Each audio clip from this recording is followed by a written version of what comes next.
Hey everyone, welcome back to 22 Panels. This is the podcast that aims to examine, explore, and elevate the medium of comics. I am alive. This is Tyler, and across the interwebs from me is Tad. Hey Tad. Hi, Tyler. Did you listen to my thwips last week? They Yeah, were pretty sad. I loved it how you went when you went. Oh, Tyler does it better. It was funny. They were pretty sad. Um, That's all right. Thank you so much for getting a sub last week. How was Andy? Did he enjoy it? yeah, we had a good time. I think maybe we did something that was worth listening to. Hopefully our dozen or so subscribers don't all bail. Right? They should be fine. They Um, it's just 1 week. I apologize, you guys. I've been battling actually influenza A. So I'm on the end of it, so that's good. I mean, come on. It's not like it's polio. No, it's not, but when it hits your body and you're I just know. like racked right with just what do you call it? Fatigue is the only way I can describe Could it. could you open your mouth? If you could open your mouth, you can podcast. I couldn't sit up very well. I was so weak. Who said you had to sit up to podcast? That's true. I could have just done laying down my bed, I've put a done microphone. podcasts lying down in bed. I know. I'm a wiener. Uh, anyway, what's going on this week? Well, we have a couple of cartoonists with GoFundMe's up for very different dire reasons. Um, Peter David, who had a fantastic run on Hulk, created Spider-Man 2099, Yeah. all sorts of stuff. Had hit his lifetime cap on his medical insurance a couple Oh, of years ago and had been on Medicaid since, yeah. but just got denied Medicaid. Yeah. Um, Thankfully, more than $75,000 has already been raised at that GoFundMe. But it sounds like, he's still in recovery from various kidney conditions and whatnot, and that's not cheap. And as we talk about from time to time, our comics creators don't get paid that well. Um, Similarly, That's in sad. But terms of in need, yeah. um, uh, Becky Burke, who does mostly cartoons on Instagram, but I think has had at least one collection um, collected uh, and has done stuff at Thought Bubble Etc. So it's like an up and coming cartoonist was on a 4 month backpacking trip through the United States and Canada. Uh-huh. However, uh, she had a visa issue and wasn't allowed into Canada, and then wasn't allowed back into the United States, was instead put in ICE detention. Um, Wow. and like we're going so overboard with that right now that she was like in ICE detention, UK citizen. Crazy. So I mean, I guess on one side, woohoo, they detained a non-brown person. They're not discriminating. Uh, but this feels like a really like overkill. I mean, not Yeah. that most of the ICE detentions haven't been overkill. Um, I mean, honestly, it seems like a situation where, like, I don't even know if she'd mind being sent home. But right now, she's like in a detention center Right? and has Oh man. access to like. So there's a GoFundMe to handle her legal fees. Man, that sucks. Yeah, So uh yeah. So then we'll have one more nice piece of news, or one, I'm sorry, one nice piece of news before we get into the other harrowing news of the week. Um, and you'll like this. Jonathan Hickman, along with Federico Vicentini and Iban Coelho, are doing a 4-issue Imperial Yep. event series Yep. in June, kicking off another Marvel Cosmic Era.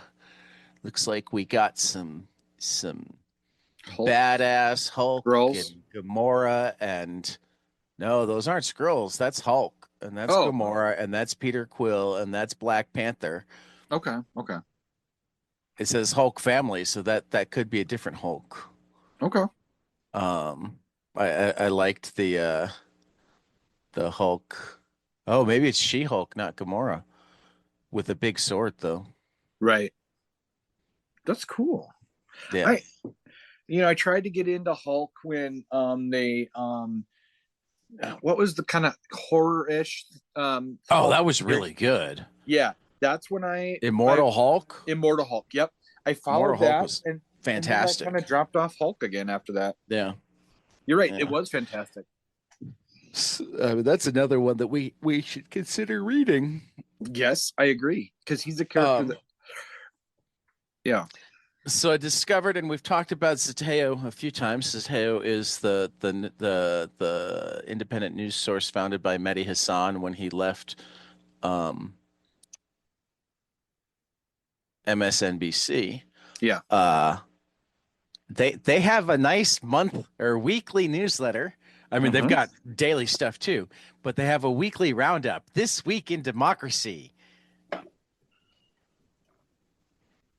It is remarkably long That is because it crazy. goes March 8th, through March 10th, all of March 11th, March 12th. It's just like, okay, so those at home, Tad is scrolling through their website right now, and each date that I just listed off has about 10 bullet points of at things that, least, yeah.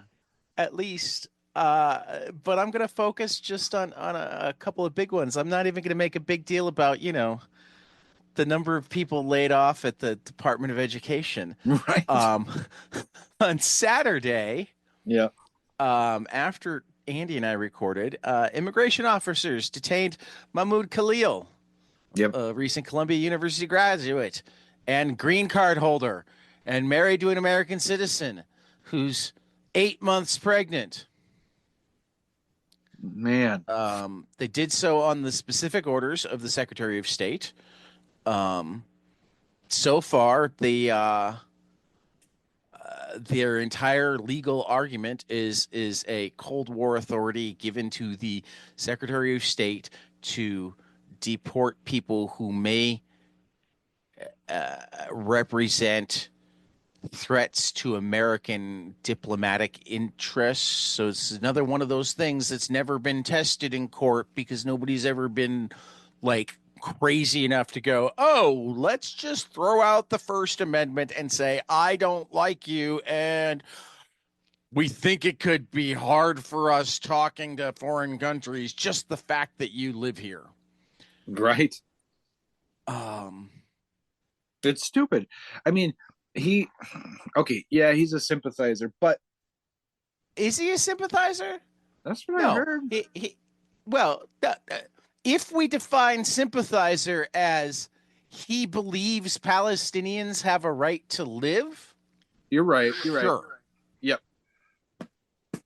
There's no evidence that he sympathizes with Hamas.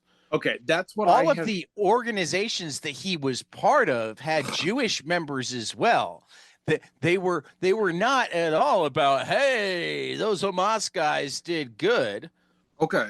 It Well, was, like I said, hey, please stop killing my family. okay. Then I've read a skewed report then. Uh I mean, yes, they're saying that he was a terrorist sympathizer, but there's no evidence of that. There's almost no evidence of that among any of the protesters. Yeah. You know, um, and even if there was, Yeah. Exactly. if That's it's my free point. speech, not material aid, That's my point. Like, even if they have no right to do that, you know. right? Uh, But yeah.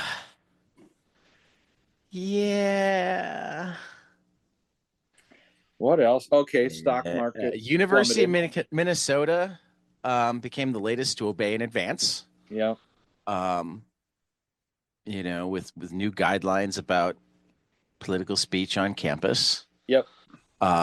Because of course, and like if you look at the list the Justice Department is looking at for colleges that like might or that they're investigating for anti-Semitic whatever, um, geez, they're really liberal colleges and or ones in the states where vice presidential candidates and districts where Ilhan Omar um, ply their trade. You're right. Right. So totally not political. The investigation into whether or not the University of Minnesota. I don't know. Oh, no, you can't quite see it. I'm like pulling the crap out of my Your stress ball there. fidget right now. Yeah. um, and in spite of all of this, what did the Democrats do? They caved. They caved. They caved. Nine of them voted for closure, and the Republicans got the continuing resolution that they wanted with all the CR, all of the poison pills attached. Okay. I mean, So, here's my favorite. Under law, yep. tariffs that are levied under the president's emergency powers. And by the way, that's how he's been able to levy these tariffs. He declared an emergency. I don't know what the emergency is, but we have an emergency and therefore we need these tariffs. Under Okay. law, tariffs declared by the president under his emergency powers must be voted on to keep them or rescind them Yeah. by Congress within 30 working days. You know how the Republicans decided to capitulate? How? No. They redefined the rest of this term of Congress as one working day. Oh God. I didn't know that. That's ridiculous. As a rider on a continuing resolution for the budget. Okay. That Schumer said, yeah. Well, I mean, at least he didn't vote for it, but he allowed a vote. I mean, and I'm just gonna like this is gonna come up again 6 months ago. So let me just throw this out for any Dems listening. If you're worried about getting slammed on it, this is what you say. They have the votes to pass it. If it means that much to them, they can kill the filibuster. Mm-hmm. Right. If they don't kill the filibuster, they don't really care about passing it. No. I mean, the only even marginally legit argument is that this is what Trump and Musk want, and therefore we shouldn't give it to them. But here's the thing, like they're shutting down the government anyway. So why not like make them do it in the most public way possible? Right. Yeah, I mean, I kind of, yeah, I don't know what to think. I mean, I get the Dems are in like a really tough position, right? We're in completely uncharted territories. There's not any good playbook for how to do this, but I don't think they're doing themselves any favors when they do anything whatsoever to capitulate. Right. I just don't think so. And then are you familiar with the Alien Enemies Act of 1798? I am now after the news this week. I am now. I mean, it's supposed to be countries that you're at war with. Yes. So I don't. Even his use of it is tenuous under the written nature of the law, but yeah, no, he started rounding up Venezuelan gang members. But the thing is, the Alien Enemies Act like pretty much allows the complete skipping of due process. So Right. the only person that like it says that they're gang members is Trump. So if we trust him to only round up the gang members rather than everybody who looks like they might come from Venezuela,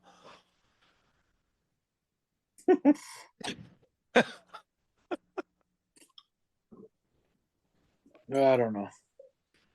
um, I'm waiting to hear because the judge, there was a temporary injunction put in that included a specific order that any planes in the air had to be turned around. Um, so I'm still kind of waiting to hear if that was followed. Okay.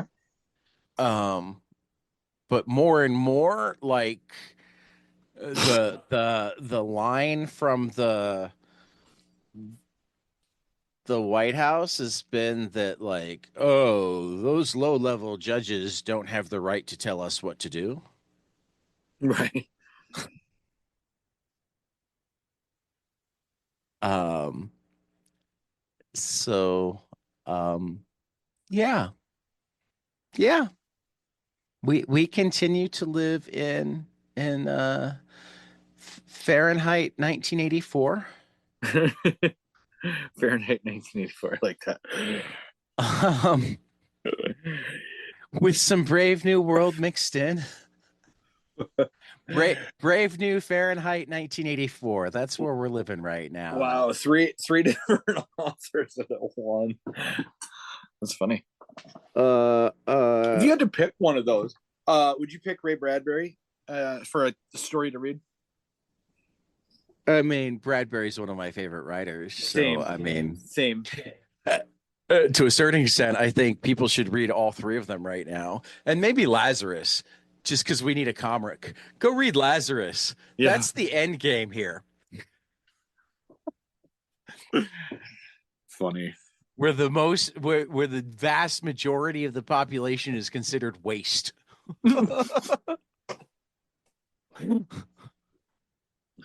Funny. Um, yeah, yeah. This is the world we live in, where we have to find humor in horror because option B is to cry all the time. Um, yeah, we've officially gotten to the point where like I keep up on the news and what people are doing because I'm certain that there are things that can be done that will matter, and I want to contribute to them in any way that I can. I just don't know what they are yet, and I'm not certain anybody does Mm. because this is truly uncharted territory for the United States. Well, my wife and I, Lots of similarities to lots of horrible things. right. But Well, one of the ways that I'm doing what I you're can Laverne do, leftist, baby. yeah.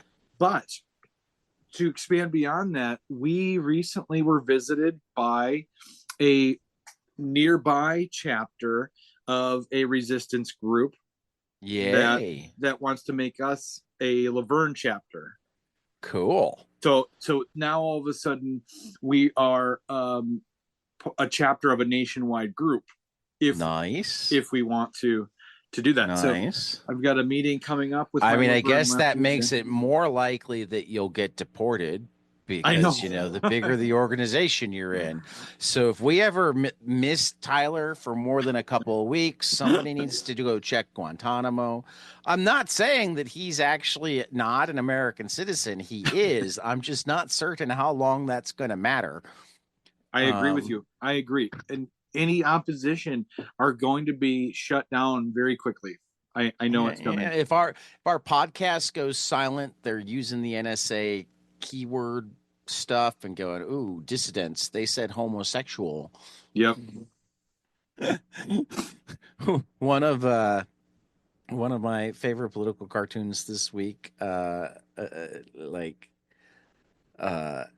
had all of mankind listed as uh, uh, enemies of the state because they'd done a keyword search and caught the homo and Homo sapiens.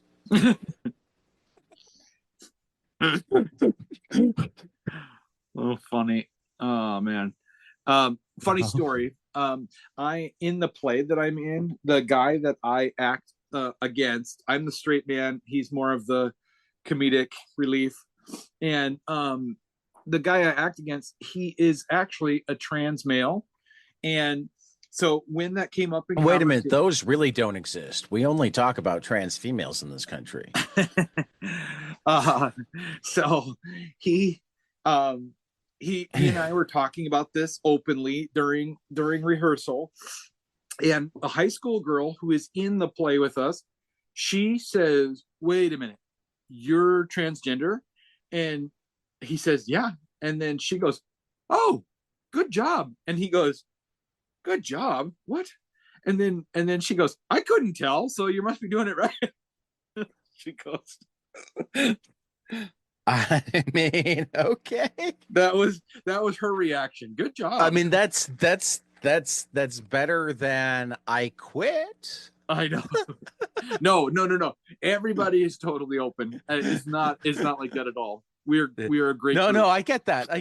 I'm trying to like process. She was just like, think I think she was just so caught off guard that she had literally thought of this person as a cis male, and that's fine. That's great. Well, and see, that's I swear to God, the new script.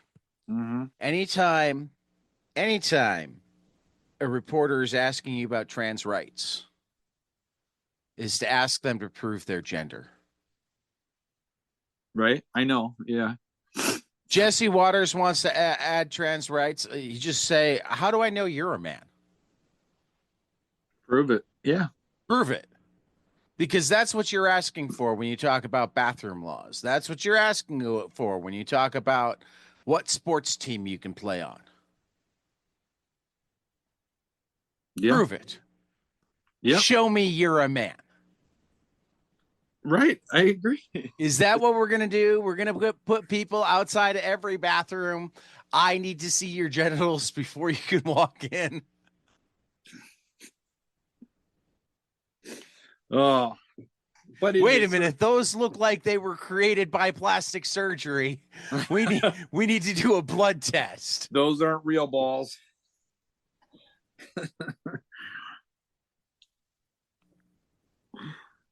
Oh man.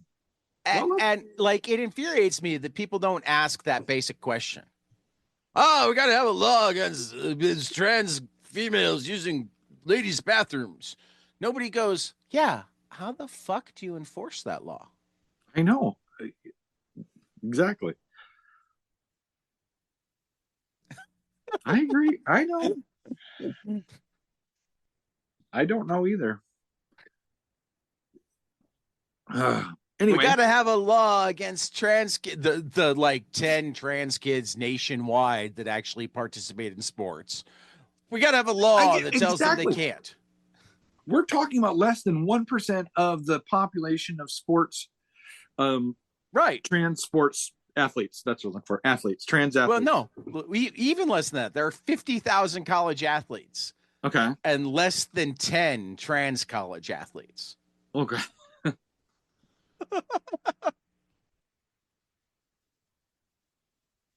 You That's know, yeah, and again, I mean, it should be that they don't have to tell you that they're trans. They should be able to just say, I'm a man or I'm a woman. And that's the end of the discussion. right. And they certainly shouldn't be.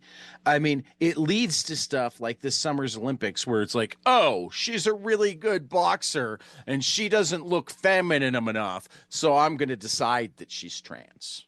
Right. That And poor no girl. matter how much evidence you show me that she's not, I've decided that she's trans. Right. I agree. It's horrible. It's like the people who like to call Michelle Obama Mike Yeah, just to be because insulted. she's tall.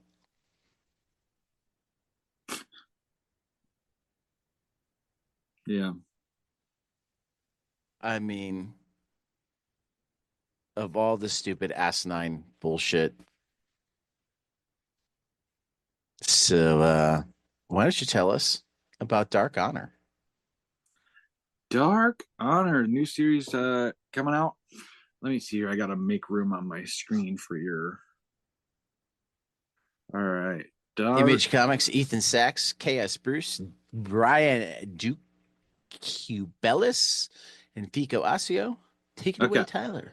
For nearly a century, the 100 has been the strong arm of the New York underworld, excuse me. But now, as COVID-19 ravages the city in early 2020, a different kind of plague has arrived. A criminal mastermind mounting his takeover, unless Rain, daughter of the 100's leader Joseph, can unite the last elements of the fading crime gangs in one desperate attempt to fight back. This is going to be in shops May 28th. All Looks right. good. Sticking with the dark theme, Dark Regards #1 from Dave Hill and Artyom Topolin.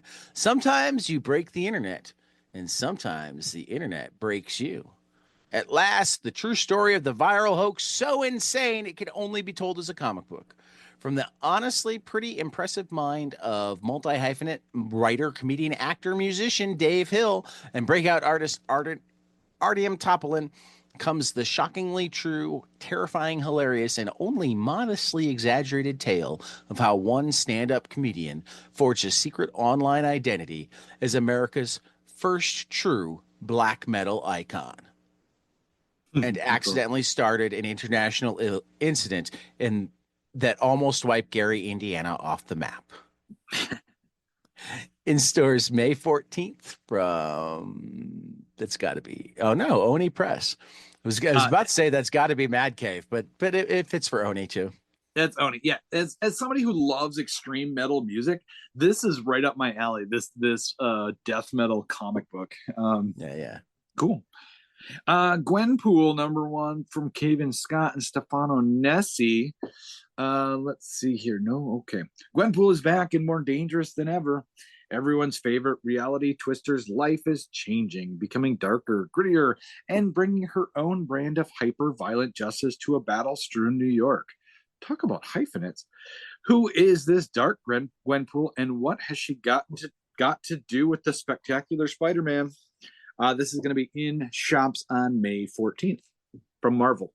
In case you didn't know, Gwenpool was Marvel. Sleep from Xander Cannon at Image Comics. When Jonathan Reason falls asleep, he becomes something else. Every night, it stalks his quiet town, killing seemingly indiscriminately. When he wakes, covered in blood, our story begins. This new horror mystery from Xander Cannon shows us the horrifying waking hours of an unwilling part-time killer. In stores, May 21st. Shall we talk some graphic novels? Yeah, what do you got? I'm going to start with Black Cohosh from Eagle Valiant Brosi. Heartfelt comedic coming of age debut from a bright new talent. When we meet Eagle Valiant Brosi in Black Cohosh, he is a long-haired commune kid, bullied by other kids, teachers, and his neighbors. And because of his speech impediment, Eagle observes silently and often. Mom, a classic earthy free spirit prone to discursive lectures on natural medicine and the efficacy of certain plants, is the only one who really cares. So Eagle lets others talk and talk and talk, revealing their true natures and selfish, sometimes even selfless motivations. From Drawn and Quarterly in stores on June 18th. Cool. Indigo is by Chiho Kwong and Chi Chit Kwong. Ella is a reporter for an occult magazine, living what appears to be a normal life. She's not the best at getting along with people, but she has the special ability to sometimes know what other people are thinking. She also possesses an extreme sensibility, which enables her to communicate with plants and animals. One day, Ella learns of the strange deaths of her college professor and beloved mentor, who seems to have committed suicide by starving to death. Yeah, this is going to be out from Nakama Mad Cave on May 21st. Yep. Raging Clouds Oh, this by one's mine too. Eudori. This is yours? Yeah. Okay. Raging Clouds by Udori. Emily, Yeah. Emily, Amelie. Amelie is a brilliant young woman trapped in the restricting social mores of High Dutch society in the mid 16th century. Her marriage to Hans, a swashbuckling merchant, is a terrible match. While he charms the townsfolk. Oh my God! At home, he is her intellectual inferior and treats her with cruelty and sexual violence. Expected to be a devoted housewife, Amelie can only be her true spirit, free spirited self when Hans travels on business to what she can business when she can explore the town alone, lose herself in literature, and study winged animals to learn about the maintenance mechanics of flight. God, she looks to the skies and dreams of flying far away.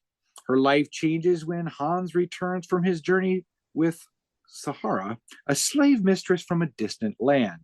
The two women are drawn to each other, each recognizing their confinement in a world dominated by men, and work together to seek their freedom. This is from Fantagraphics, will be available May 28th. Sorry about that. I am just stumbling over words. I'm having a stroke. I'm having a stroke on the podcast. Help me. No strokes. No strokes. Strokes are bad. Yes. Sunder from Pierre Alexander Comtois. When a mysterious book appears in the library of a young monk named Zeke, he must embark on a quest to find its rightful owner. Unbeknownst to him, another dark figure has been searching for this very book for a very long time, sending his minions across the known planets and using dark magic to find it at all costs.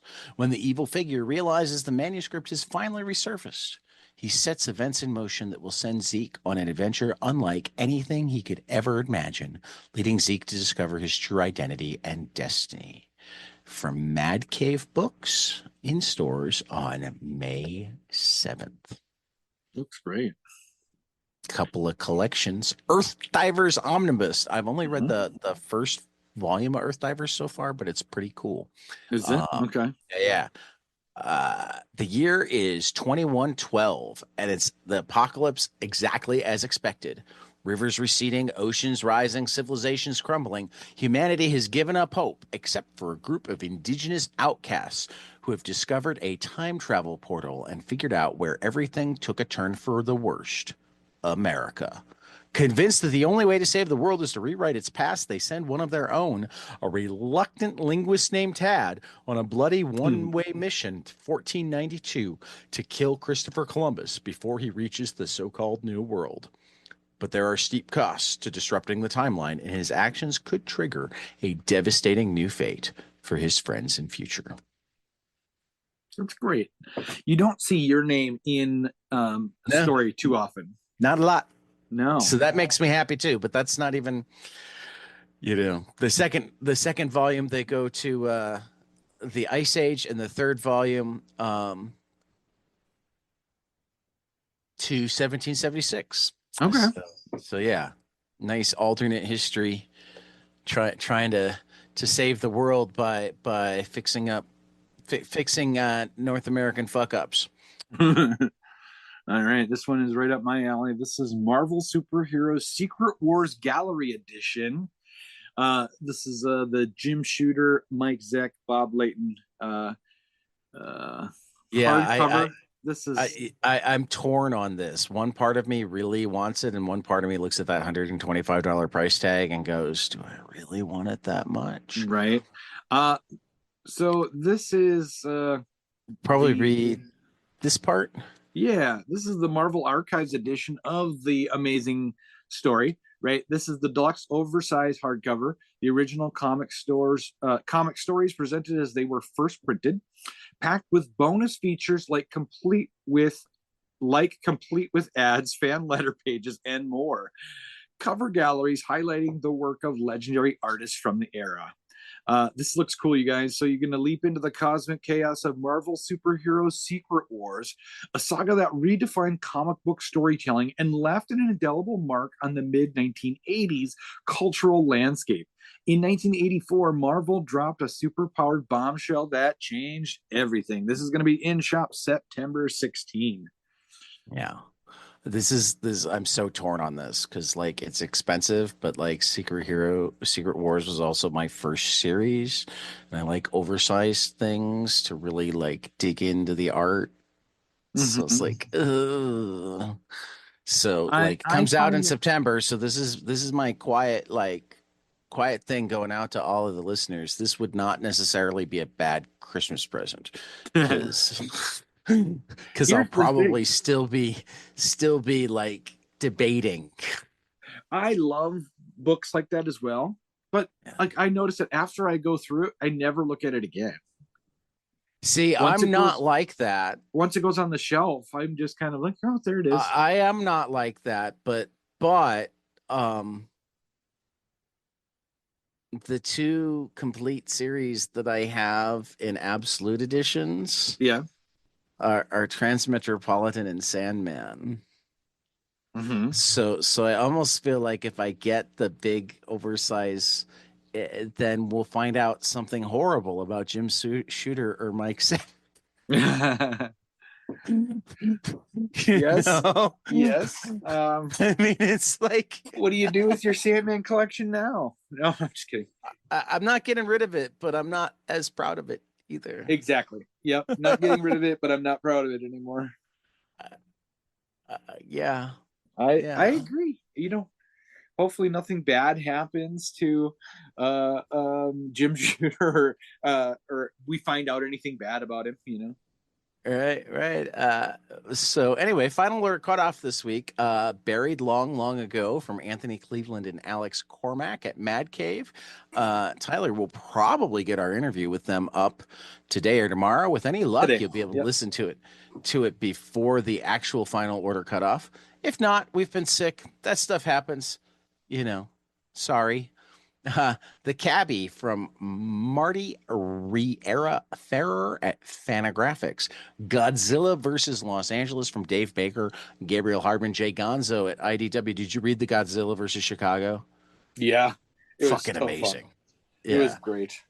Hey Mary from Andrew Wheeler and Rye Hickman from Oni.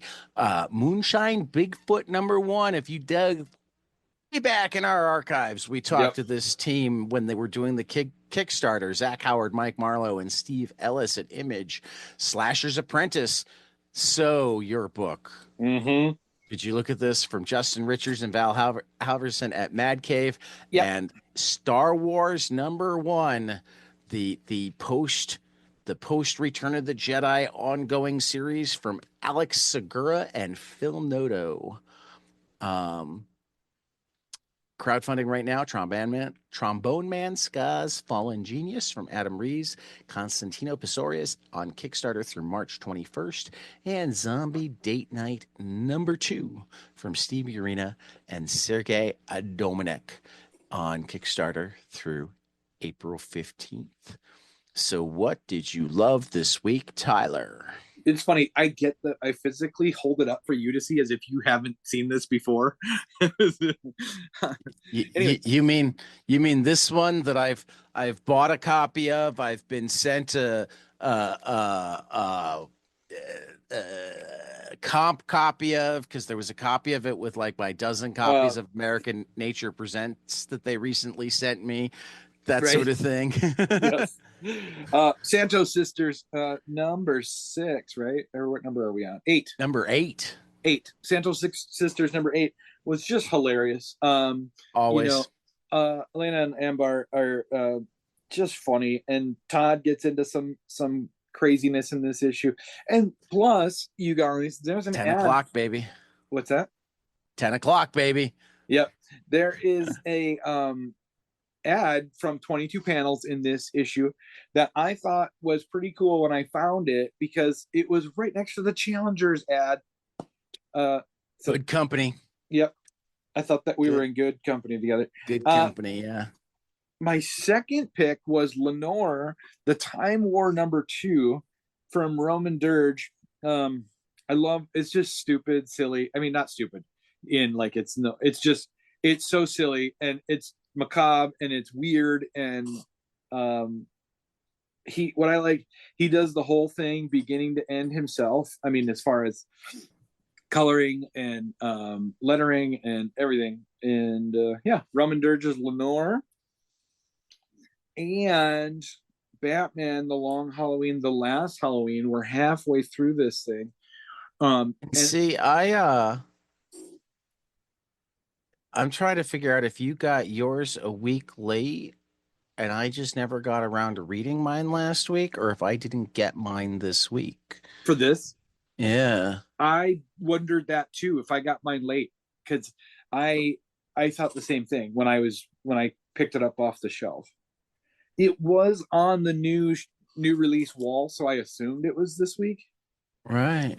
Because Interesting. I know I haven't read it yet. I would have remembered reading a Sienkiewicz. Yes. It's Now, number 5. yep, yep. It's a Bill Sienkiewicz. Well, Jeff Loeb with Bill Sienkiewicz and Dave Stewart. It's really sweet. We find out more about Harvey Dent and Two Face and Gilda, his wife, and yeah, it's great. I believe it. I'm Yeah. just I like I've been trying to read those when they come out and I don't remember seeing it. But it says it came out February 26th, so it actually feels like it should have been a while ago. Yeah. So I so I really should have read it a while ago. I picked it up this past Wednesday. Um, Yeah. It does look like number 6 is coming out on the 26th. oh Um wow. with Okay. Enrico Marini. Yeah, okay. You know You what I like? know. We're complete professionals Oh sure. and we totally read all of the comics every week.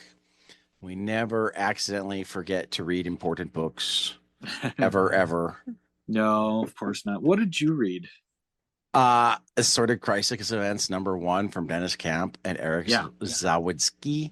Oh my God, it was beautiful. I loved Yeah. it. I loved it. I loved it. I also loved, and apparently this was the one that was supposed to be issue 1, but when One World Under Doom got pushed back, they made Spencer write 5 other issues to start the series and like but Iron Man #6 is like way too real in in uh the most beautiful, haunting, and heartbreaking ways. Um, and I'm giving my third spot to Beat It Rufus from Noah Van Sciver and Fantagraphics, even though I'm only about halfway through it because it's that fucking good. Okay. And it's a graphic novel, so like halfway through it means I'm like 100 pages into it. I've read more pages of it than any of these other books. Right. And so you should be able to talk about it. Right. It's like the never was rock star That right sounds now cool. Yeah. doing smoking drugs of of unknown origin in a cave in the desert on his Hmm. way to a gig in Wyoming that probably won't even pay the gas money he needs to Oh, get there. poor guy. He's been thrown out of his storage unit because they caught him sleeping there. That Yeah, sounds but good. I'm gonna. particularly fans of Noah's Fanta Bukowski will love this. Yeah. It's like the rock and roll version of Fanta Bukowski. Okay. So That's cool. yeah, I'm digging it. Digging it, digging it, digging it.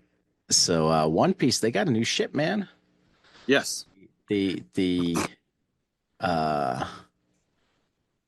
what is it? The something sunny? Thousand Sunny. The Thousand Sunny. Yep. The Thousand Sunny. And they have their ship right now. I I I love. I, I did love how they got their ship right, where they stole his speedo, Mm-hmm. make him come and no, not to make him come, to make him come to the ship. Right. Get your minds out of the gutter, Eh, Tyler. Do you watch? Do you watch the Daily Show? Of course. Okay, so they have the second coming of Donald J. Trump on Okay. there, and then one of their segments, and then on the segment, in the cut of it, you can hear Donald Trump going, "I'm gonna come," and it's so gross. Uh, Um, though it was great when particularly the way they managed to do it so tastefully. yes. While also absolutely conveying the pain when Nico Robin grabbed him by the balls. Yes. Oh my God. It was so visceral. You're like, Um, yeah, we're clearly moving into our grand adventure, next grand adventure. We talked some One Piece with I talked some One Piece with Meredith McLaren yesterday, Oh, cool. and because she's been reading pretty much since the beginning. And she It's, she she wanted to point out that this is the last um like arc. He didn't say it was coming to a close this year. He said that the arc that he's starting this year, but she said sometimes arcs take multiple years to get through. So we right. still don't know exactly how long. We just know that this is the final. Okay. I don't know if I'd like kind of like relieved by that because it's like, okay, there is going to be an end that we can achieve, or kind of sad because this is Well, kind I of mean, become. we knew that there was going to be an end. That's why we started reading. I think the fact that it could be a little ways away makes it more likely that we will actually catch up before we get there. Yeah. Yeah. Yeah. Yeah. Because I mean, right now we're what, a third of the way? Yeah.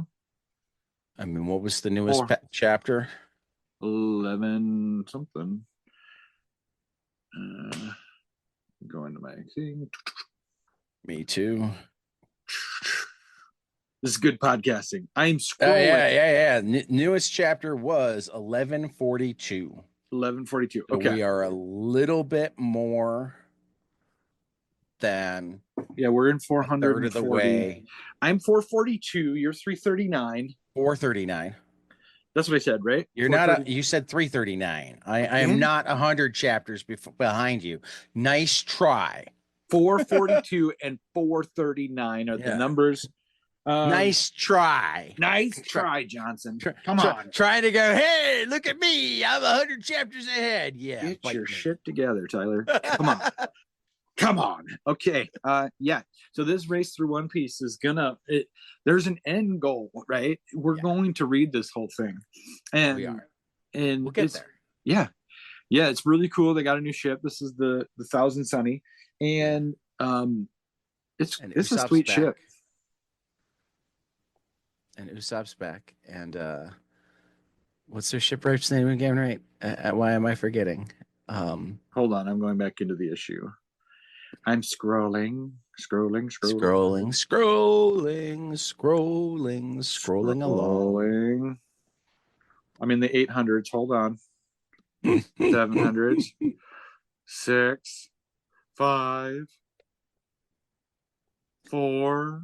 Let's see. 440. No, I'm going to 439 because that's where the boat is. Okay. Oh, went to 539. What? Frankie. Frank. Yep.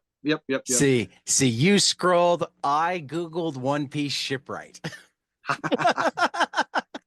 That's true. I was just gonna look it up in the story.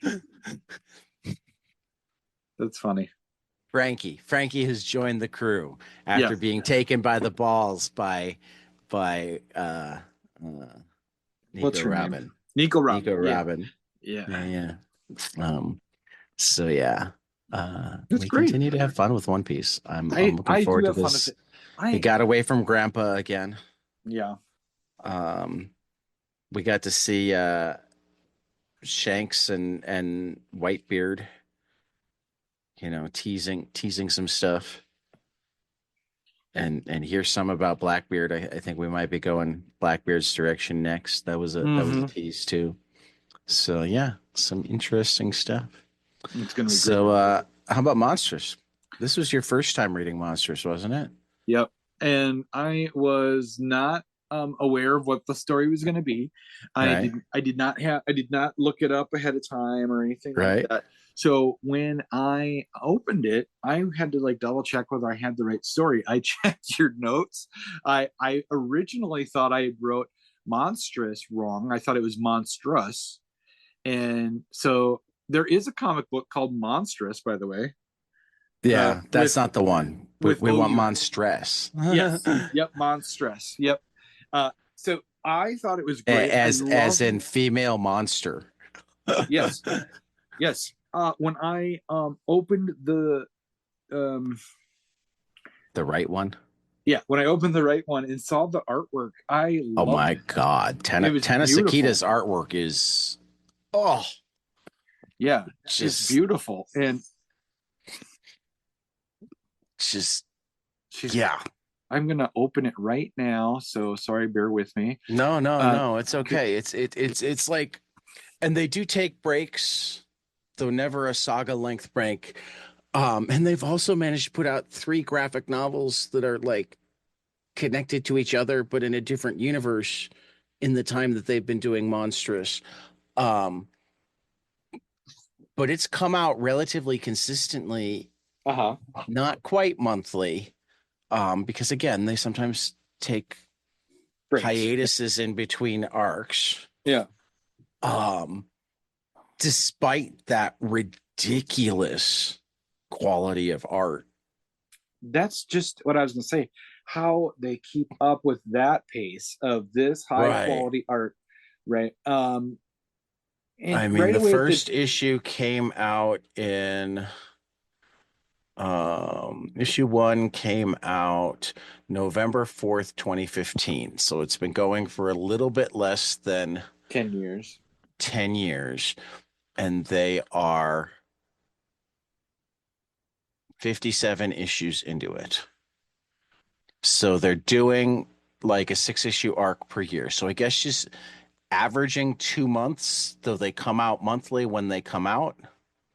Okay. So like this current run started in February. The last run before that was it looks like February of last year through August of last year. And then the run before that was February of 23 through September of 23. Yeah, so it looks like that they run a 6-issue arc a year, generally starting around February, sometimes finishing at different times. Like they actually, issue 42, it looks like, came out 6 months after issue 41. That's kind of still I kind of like that. It builds up the hype a little bit because now, but I mean, regardless, to manage to keep up like 6 issues a year of this Yeah. level of detail, this level of, yeah. It's like looking at a manga in color, right? When you And throwing in 3 full graphic novels in that time that yes. they've done together, Yep. you know. Yeah. When you get a manga that has that one color page in it and it's just Mhm. beautiful. This reminds me of that, but the whole book, right? And Well, and like also I want to say that like it reminds me more of Junji Ito than Echi Oda. yeah, yeah. You know, we're not talking. I mean, and I'm not meaning to slam Echi Oda with One Piece here, but we're not talking One Piece art where you know No, I'm talking like there's a certain Kurosawa. simplicity to us. We're talking like Junji Ito and Spiral, Yeah. only every issue in color No, and specifically what fantastic color, not 4 color. no, I was thinking of like some of those Asadora pages in Urasawa's Right, Asadora. Yeah. right. Uh um, they were great. Yeah, and the story, right? Just getting into the story about how original is this, like right off the bat. You don't even know. I had no idea what kind of world I was in. Yeah, Yeah, figuring out the world, figuring out the history, all as you go, and like see the Micah growing up and figuring out her own history and the relationships between her and the cat and Kippa all yeah, kind of build. Um, yeah, I mean, particularly 12 issues in, I don't even know how to describe it except high fantasy and grand adventure. yeah. And, That's high and, fantasy, grand adventure. Yes, and, all that and fits. like YA written for adults, if that makes sense. Yeah, I agree with that. Yeah, You know, I love the I don't know how much would be appreciated by many people under the age of about 14. You know, it's not even true all ages. even that's a little young. I mean, this is a little bit more. Well, I Uh, don't know if I'd recommend it to a 14-year-old, but I think a lot of 14-year-olds would be very happy to be able to read it. You know what I right. mean? Yeah, But by then there would be enough that they understood and enjoyed. Um, it's still a little dark, particularly in some of the ways that like the flashback relationship between Micah and her mother Marika uh huh. um,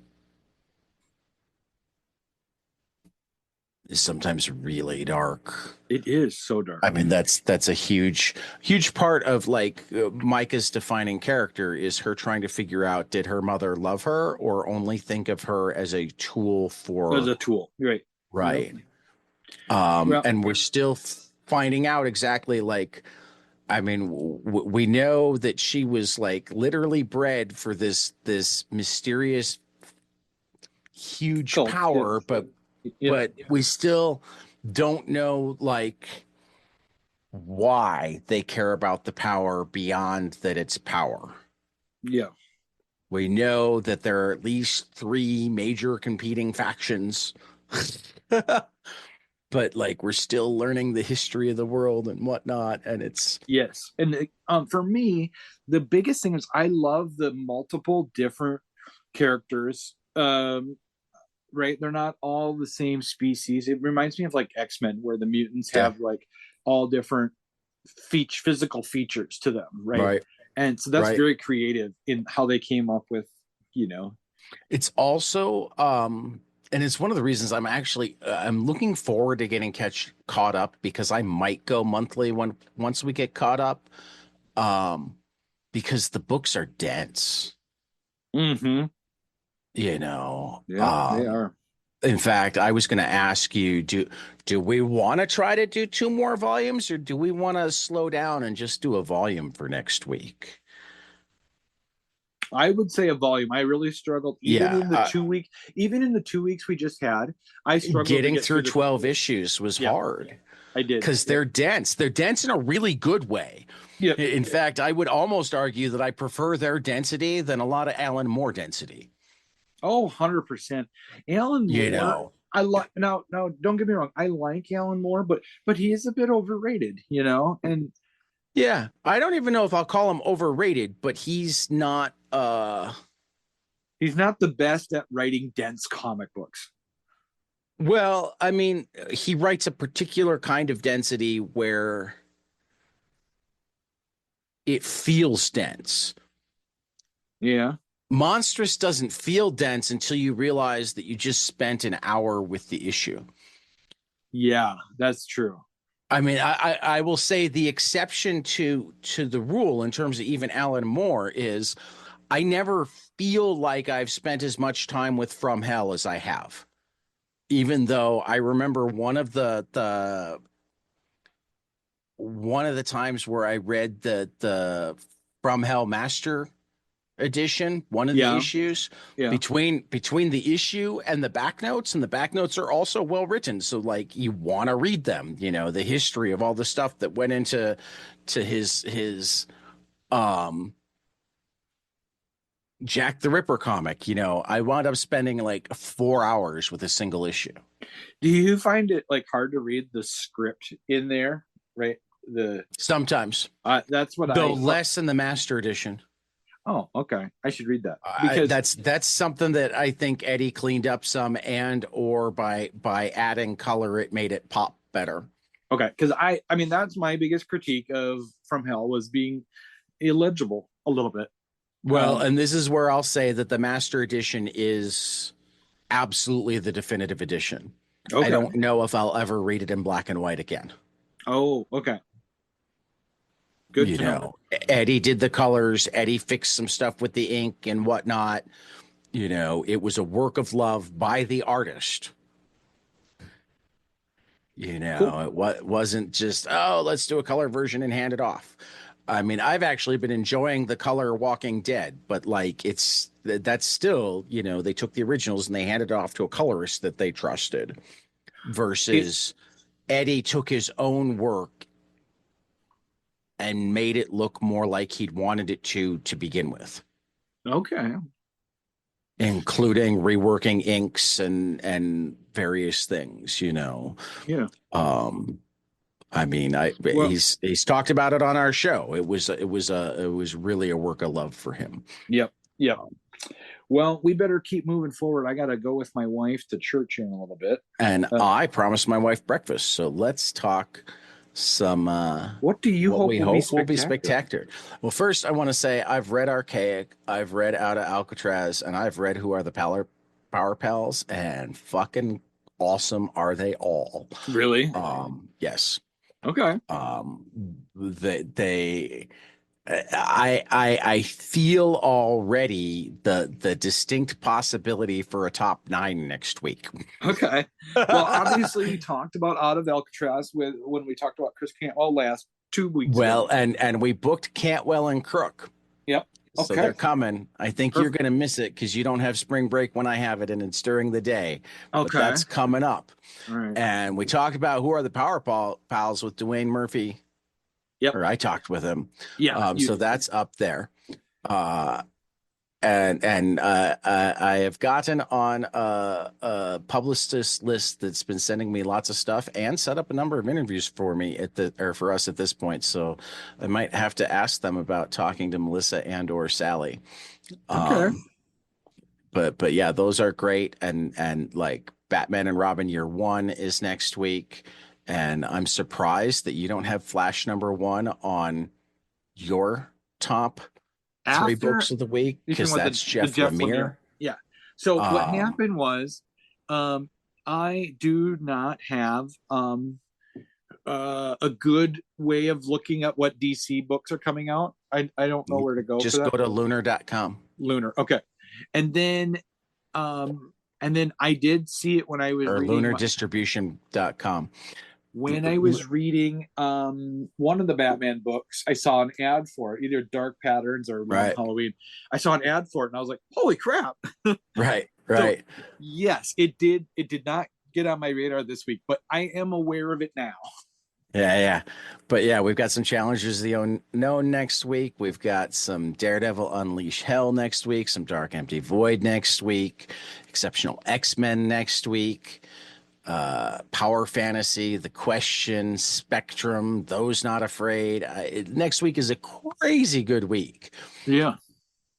So crazy, in fact, that Saga number 72 is my second pick for next week because I'm giving LA Strong a charity comic for victims of the Los Angeles fires from Barbara Kessel, Brian Azzarello, Brian Michael Bettis, Christos Gage, Dan Didio, Daniel Kibblesmith, Frank Thierry, Greg Pack, Jimmy Palmiotti, Jody Housey, Marv Wolfman, Paul Cornell, Rob Den Blaker, Cena Grace, Stephanie Phillips, Steve Orlando, Alex Cormack, Allison Sampson, Amanda Connor, Christian Ward, Jorge Geraldo Borges, Ian Churchill, Michael Avon Owing, Nico Leone, Ryan Gonzalez, Salvador LaRocca, Sammy Cavella, and many, many more from Mad Cave, my top spot.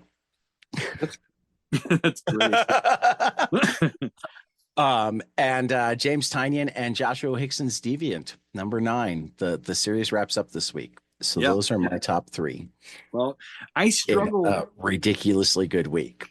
I struggled because it was such a good week, right? I wanted to include Saga and things like that, but I was very excited to see that there's a new Mouse Guard book coming out. Mouse Guard Dawn of the Black Axe, number 1, from David Peterson and Gabriel Rodriguez from Boom. Did you like Mouse Guard? I haven't read a lot of Mouse Guard, but what I've read, I've enjoyed. They have the smaller format that's I think that's fun, right? Yeah. And Out of Alcatraz, of course, number 1 from Chris Cantwell and Tyler Crook from Oni. I have read 4 of the 5 issues. It is very, very good. And then Epitaphs from the Abyss, number 9, from Brian Azzarello, Michael Conrad, Christopher Cantwell again, with art by Peter Krause, David Lapham, and Christopher Mitten. Yeah, I have just been really loving all of the little mini stories and epitaphs. I've been liking this better. Yeah. I've been liking this better than the other the sci-fi one. The sci-fi one, yeah. Yeah. The other you're more of a horror guy.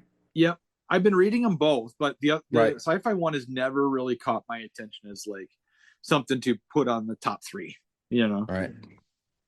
Anywho. So yeah. That's more Golden Age of comics. Next week, next week we might have a new set of new comics, or if not next week, the week after. Okay. Of new to order stuff. I think slowing down on Monstress is what I want to do. I want to really spend some time with it because fuck, it's good. But it also takes time to really digest while you're reading. And between all the book clubs that I've made us and the fact that I keep adding interviews, we got a bunch of interviews. I'm gonna plug one because I'm like super excited for this.